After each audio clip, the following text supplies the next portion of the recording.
আবার যেখানে ছিলে সেখানে চলে যাবে। এই জন্য আমরা সকলে ঐক্যবদ্ধ থেকে এই সাতপন্থী দুঃখরা যারা এই বাংলার মাটিতে একটি শান্তিপ্রিয় বিশ্ব ইস্তেমাকে যারা ধ্বংস করার জন্য এবং এই আলেম ওলামাদেরকে খুন করে যারা এই বাংলার মাটিতে যারা একটি জাতিকে উদ্দেশ্য করে এই সাতপন্থীকে তারা নেতৃত্ব দিয়ে, কেননা বাংলার মাটিতে ইসলাম চলবে কোরআন এবং হাদিস অনুযায়ী। উনি বলছেন যে আল্লাহ তাআলার হাতে হেদায়েত নেই। সাদ বলতেছে যদি থাকতো তাহলে তিনি নবী পাঠাতেন না, নাউজুবিল্লাহ। উনি বলতেছেন যে কোরআন শরীফ বুঝিয়ে পড়া ওয়াজিব, না বুঝিয়া পড়িলে ওয়াজিব তরকের গুনাহ হবে। সকলে বলে নাউজুবিল্লাহ, নাউজুবিল্লাহ।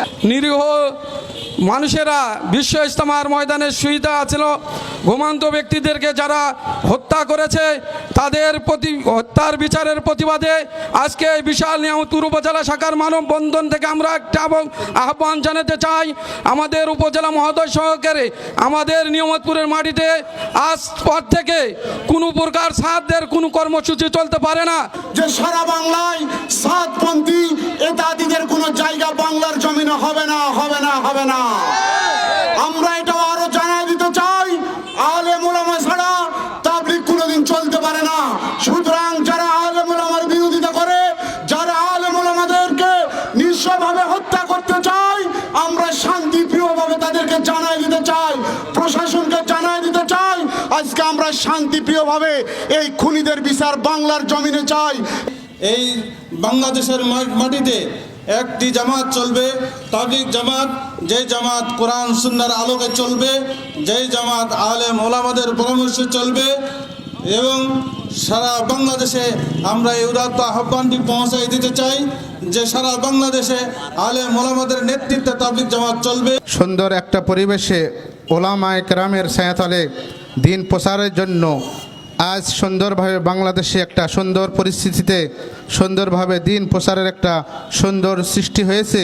এর মধ্যে কিছু চক্র শুরু হয়ে গেছে সাতপন্থী অর্থাৎ সাদিয়ানি গ্রুপ, যা উল্লেখযোগ্য কোনো দিন প্রচারের মধ্যে এটা গ্রহণযোগ্য নয়।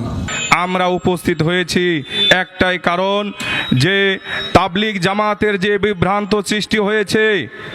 আমরা জানি আবু জেহেল মারা গিয়েছে, কিন্তু এখনো তার দোসররা জীবিত আছে। এবং আমরা তার সুষ্ঠু বিচার দাবি করি এবং সকলের বিচারের মাধ্যমে ফাঁসি দিতে হবে, এই আহ্বান আমরা সরকারের মাধ্যমে জানাতে চাই।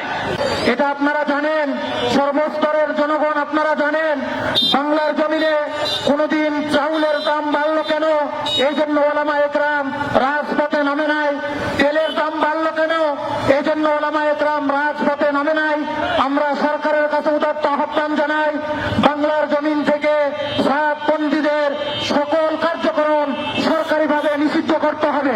অতএব আমাদের দাবি একটাই, আজকে নিয়ামতপুর উপজেলা থেকে একটাই দাবি করছি আমরা, আমাদের বাংলাদেশ ইজতেমা হবে একটা, ঠিক না ঠিক?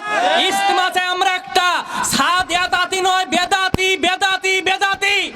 আমরা স্পষ্ট বলতে চাই, নিয়ামতপুর থানার কোন গ্রামগঞ্জে কোন মসজিদে যদি এতাতি গ্রুপ, এই বেদাতি গ্রুপ ঢোকে আমাদেরকে জানাবেন, প্রশাসনকে জানাবেন, মুহূর্তের মধ্যে তাকে বের করে দেওয়া হবে।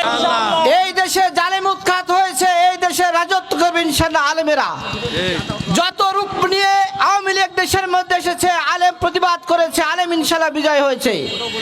আপনারা জানেন এই সাতপন্থীদের দুইটা জিনিস ভর করেছে, একটা হইতেছে তাদের হইতেছে নিজের ক্ষমতার লোভ, আর একটা হইতেছে ব্যক্তি পূজা।